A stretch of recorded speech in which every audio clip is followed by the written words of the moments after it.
Question de YBR06, pourquoi toujours des ASICS? Ben, je l'ai expliqué, pourquoi ASICS? Pendant des années, j'ai couru avec pas mal de chaussures. Même en trail, quand j'ai commencé, je testais un petit peu pas mal de chaussures. Je suis passé chez Salomon, j'ai fait quelques autres marques aussi, j'ai fait Altra. Ce sont toutes des bonnes chaussures. Je vais être honnête, dans tous les cas, c'est très personnel, la chaussure. Impossible pour moi de dire, ouais, cette marque c'est nul, cette marque c'est bidon. Voilà, je peux pas parce qu'en fait, on est tous différents. Je trouve que les fabricants font de super produits aujourd'hui, toutes marques confondues. Ils sont vraiment à l'écoute des pratiquants. Ils essayent d'améliorer sans arrêt, apportent un peu voilà, des petits trucs au niveau du confort. Donc je pourrais pas dire non, je préfère ASICS parce que c'est les meilleurs, ça serait faux déjà. Et puis moi, je vais juste chez qui je me sens le plus confortable. On recherche tous un certain confort et une certaine aisance, là où on va retrouver un peu de meilleures sensations. Et c'est chez ASICS que je les ai trouvés. Pourtant, c'était pas les meilleurs placés jusqu'à il n'y a pas très longtemps au niveau du trail. Mais ces 2 dernières années, je trouve qu'ils ont fait énormément de progrès. Et notamment sur les dernières chaussures que j'ai essayées, surtout les Fuji Trabuco Sky et les Light que je suis en train d'essayer. Ils ont fait des progrès énormes au niveau du trail. Après, c'est tout simplement une question de ressenti. Je suis sûr que voilà, les autres marques proposent de super bons produits. Par exemple, j'ai jamais essayé Hoka, tout simplement parce que les semelles maximalistes, ça m'attire pas du tout. Moi, j'ai besoin d'être en contact avec le sol. J'ai cette sensation-là de vouloir courir avec quelque chose en dessous de pied. Je veux ressentir le sol et pas forcément un amorti extrême. Mais d'autres personnes vont passer totalement à l'inverse. Je dis pas du tout que ce sont de mauvaises chaussures. C'est tout simplement une question personnelle, une question de ressenti. Voilà pourquoi je suis chez ASICS. Question de Jules, comment s'entraîner, se maintenir en condition l'hiver? De mon côté, j'ai pas trop de problèmes. C'est un peu comme l'été. J'ai pas trop de soucis. Il se fait certes un peu frais, on se couvre un petit peu plus. Gants, bonnet s'il faut. Mais on lève peut-être un petit peu le pied au niveau du volume. En fait, je dis ça, mais ça va dépendre de beaucoup de choses. Au niveau de la préparation, au niveau de ce qui va t'attendre la saison d'après. À l'heure actuelle, je travaille beaucoup qualité-vitesse, parce que c'est un petit peu mon point faible. Et petit à petit, une fois que je rentre vraiment dans la saison, je vais commencer à travailler le volume quand les échéances approchent. Mais on va dire que l'hiver, je vais travailler beaucoup plus la qualité, beaucoup moins en volume. Et ça va dépendre, comme je te dis, de ton calendrier. Voilà. Certaines personnes vont peut-être travailler la qualité au niveau du volume, essayer de faire des adaptations physiologiques au niveau tendon, au niveau musculaire. Pour certains vont s'adonner de manière périodique à du renforcement, sauf que moi de mon côté, ça c'est toute l'année. Pour ceux qui habitent en montagne, dans les zones enneigées, c'est un peu plus compliqué, mais c'est pas forcément très compliqué à partir du moment où tu aimes le sport d'hiver. Donc il y a le ski alpinisme, le ski de rando, c'est des disciplines qui font vachement évoluer. Au niveau entraînement croisé, je pense qu'il n'y a pas mieux.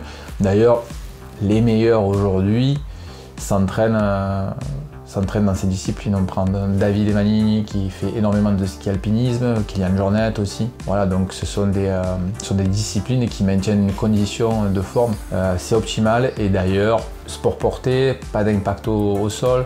Donc c'est vraiment le sport idéal pour arriver à se préserver. Question de Oussou, la fatigue m'emporte sur les entraînements. Des conseils? Lève le pied sur les entraînements. Après, la fatigue peut être due à tellement de facteurs, mauvaise récup, entraînement pas du tout adapté au niveau des charges, au niveau des intensités, du volume, etc.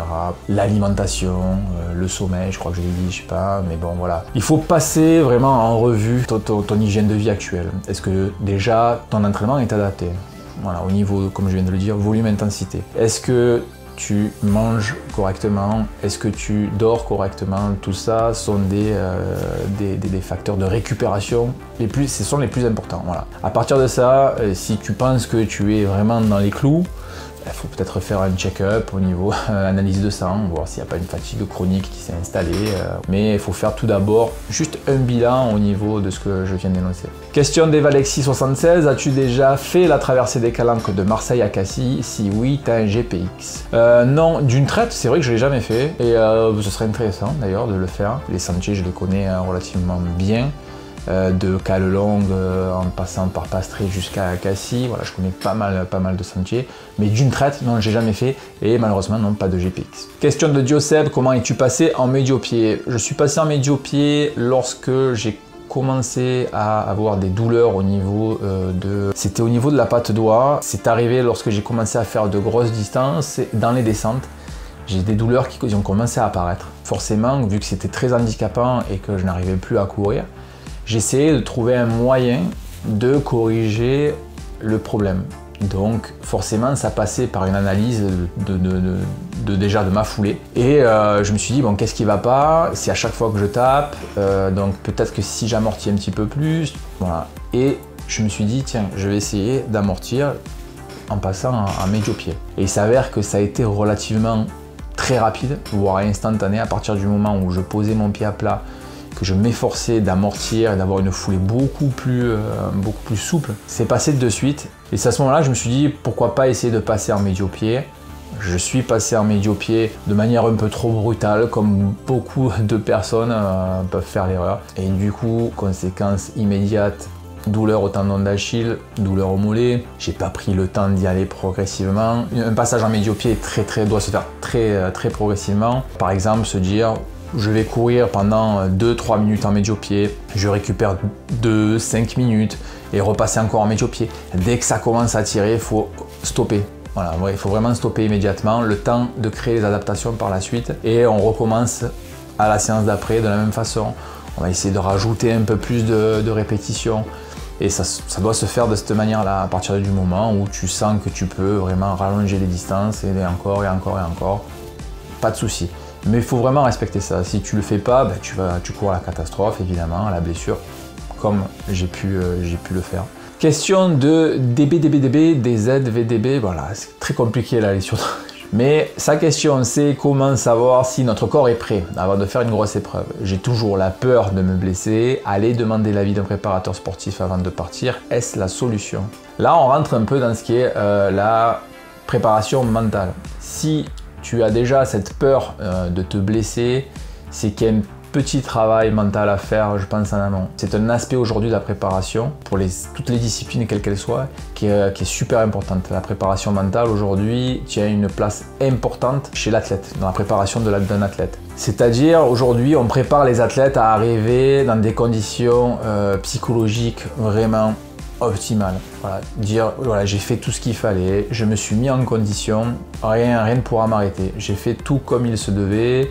Je me suis mis dans mes conditions favorites, j'ai bien dormi la veille, je me suis concentré à tel moment. Enfin, la préparation mentale va passer par pas mal de facteurs, notamment ce que l'on souhaite, vraiment le jour J. Donc si tu veux être prêt le jour J, il faut vraiment se donner les moyens. Si à partir du moment où tu as fait un entraînement vraiment carré et que tu n'as rien à te reprocher, déjà psychologiquement, tu vas te dire j'ai fait ce qu'il fallait, je suis prêt. Après, si tu as commencé à préparer ça en dilettante, que tu sautais des séances, que tu n'es pas super carré, chez certaines personnes, ça va jouer sur le mental et forcément, tu vas te poser la question, est-ce que je vais être prêt? Tout simplement parce que, évidemment, tu sais qu'au fond de toi, mais tu n'as pas fait ce qu'il fallait. Voilà un aspect déjà de la préparation mentale. Après, il y a tout un côté cérémonial. Beaucoup de choses qui rentrent en ligne de compte. Mais si tu arrives avec une certaine peur, c'est que déjà il y a une préparation à faire là-dessus au niveau mental. Donc comme je te disais, est-ce que tu t'es bien préparé déjà?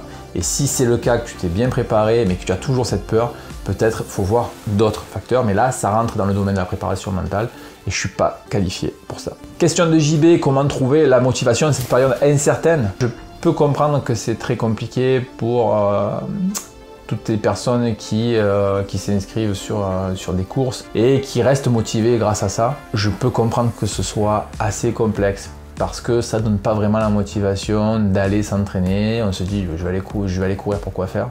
J'ai pas de course, toutes les courses s'annulent.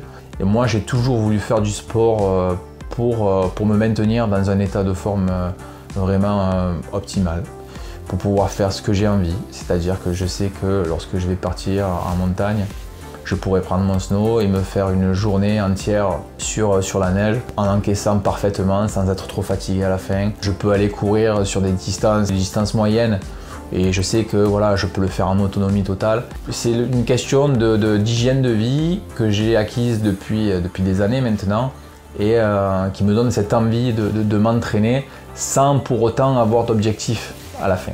Voilà. Donc je peux comprendre que ce soit très difficile pour certains. J'ai pas vraiment la solution malheureusement.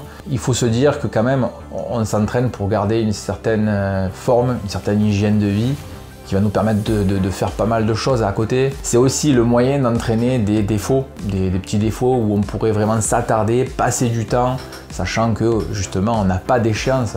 Donc on peut passer du temps sur des défauts en ciblant beaucoup plus un travail de qualité. Ça, c'est une solution, une option pour pouvoir être un peu plus motivé et se dire qu'après, une fois que ça reviendra à la normale, on pourra se focaliser sur un autre travail de qualité. Voilà. Et puis on arrivera aussi plus fort, on aura progressé. Lever le pied, ce ne serait pas forcément la bonne solution. Une question de Jean-Marc, quels sont tes parcours préférés? J'ai quand même une petite préférence au niveau de la vallée du Champsaur, parce que j'y vais souvent. Donc forcément, je connais pas mal et je suis allé dans la vallée de la Clarée. Et c'est tout simplement magnifique. Voilà. Et d'ailleurs, je vais y retourner parce que c'est vraiment un endroit que j'ai beaucoup aimé faire. Et j'aimerais y retourner l'hiver d'ailleurs. Chez nous, bon, forcément, il y a les calanques qui sont des très très beaux terrains de jeu, qui peuvent être parfois assez techniques, pas vraiment roulants, mais je préfère quand même la montagne. Question de Hugo 2001, quand et comment utiliser les bâtons? Sont-ils vraiment utiles? Alors personnellement, j'en utilise pas, tout simplement par préférence. Par contre, sont-ils utiles? Oui. Utiles, forcément, on dit qu'avec les bâtons, sur des phases d'ascension, il y a un gain d'énergie en fait au niveau de l'ordre de 30%, ce qui est pas négligeable. En fait, les bâtons sur les phases ascendantes, mais pas que, hein, on va y revenir après, mais sur les phases ascendantes surtout, ça te permet d'avoir une sorte d'appui supplémentaire. C'est-à-dire que le poids de ton tronc, qui est supporté donc forcément par les jambes au départ, quand tu marches, quand tu cours, etc. Ce qui va se passer, c'est que les bâtons vont te permettre d'avoir un appui supplémentaire et de transposer la charge au niveau des bâtons. Donc d'où ce gain de 30% d'économie. Il faut savoir s'en servir déjà, et il faut aussi avoir une ceinture scapulaire adaptée. Il ne suffit pas de se dire je vais arriver avec des bâtons, ça va être plus facile. Non, parce que forcément, si tu transposes une partie de ton poids, il faut penser à renforcer un peu la ceinture scapulaire, voilà, un minimum, pas vraiment être pénalisé, parce que ça peut être autant pénalisant par la suite. Si tu as pris des bâtons mais que tu n'as aucun renforcement, pas de jus au niveau de la ceinture scapulaire, ça va être assez compliqué. Tu vas te fatiguer plus que ce que tu vas économiser de l'énergie. Il faut savoir que donc les bâtons sont utiles, évidemment. Ils sont même utiles sur le plat. Il faut avoir une certaine coordination aussi pour l'utilisation. Il faut apprendre à les utiliser. Si tu as des bâtons, il faut penser à se renforcer un minimum au niveau de la ceinture scapulaire. Et puis il faut apprendre à s'en servir parce qu'il y a une certaine coordination à avoir.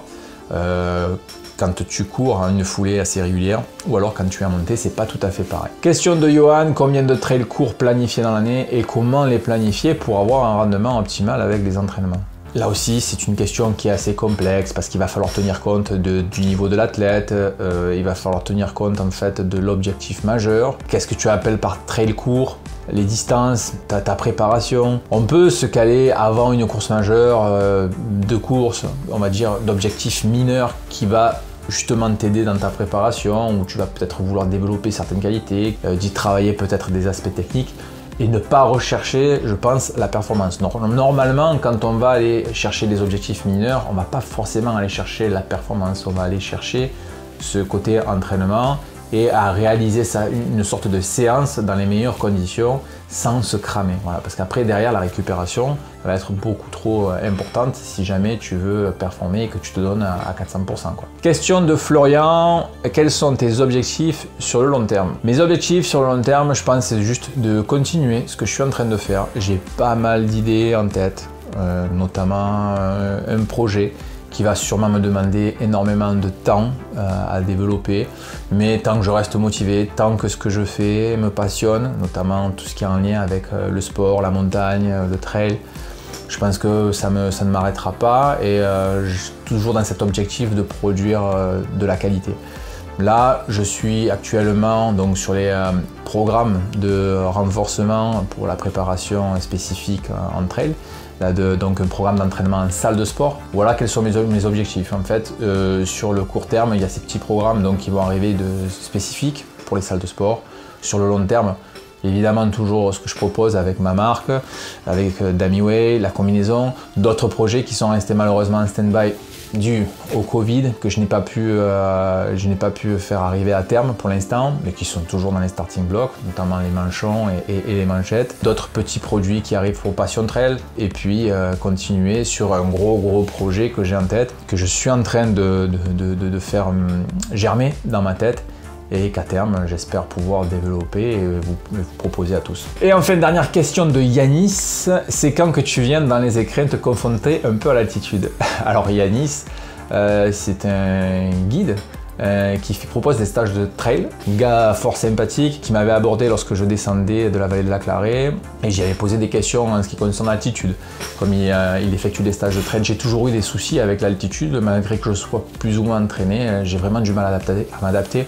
Et j'avais pas eu assez de retours sur les pratiquants qui venaient du niveau 0 et qui allaient à un niveau d'altitude assez élevé, voir un peu les réactions de différents. Et bon, la réaction, sa réponse était que, je m'y attendais dans tous les cas, qu'on est tous différents, mais on réagit tous différemment à l'altitude. C'est pour ça que j'ai travaillé pas mal sur l'altitude là ces derniers mois. Je trouve ça très intéressant, notamment pour la progression, mais aussi pour le maintien d'une forme physique, pour la vie quotidienne. C'est super intéressant. Yanis, quand c'est que je viens me confronter à l'altitude dans les écrins, très bientôt, puisque j'adore le parc et je m'y rends souvent, donc sûrement qu'on se croisera là-bas. Et voilà, c'est tout pour cette vidéo. J'espère que ça t'a plu, que tu en sais désormais un petit peu plus sur moi ou sur les questions que tu pouvais te poser. Si tu as d'autres questions, surtout n'hésite pas à les poser dans les commentaires ci-dessous. Je me ferai un plaisir d'y répondre. Quant à nous, on va se retrouver très bientôt dans une prochaine vidéo. Et d'ici là, n'oublie pas, ne reste pas en bas, prends de la hauteur. Salut, ciao!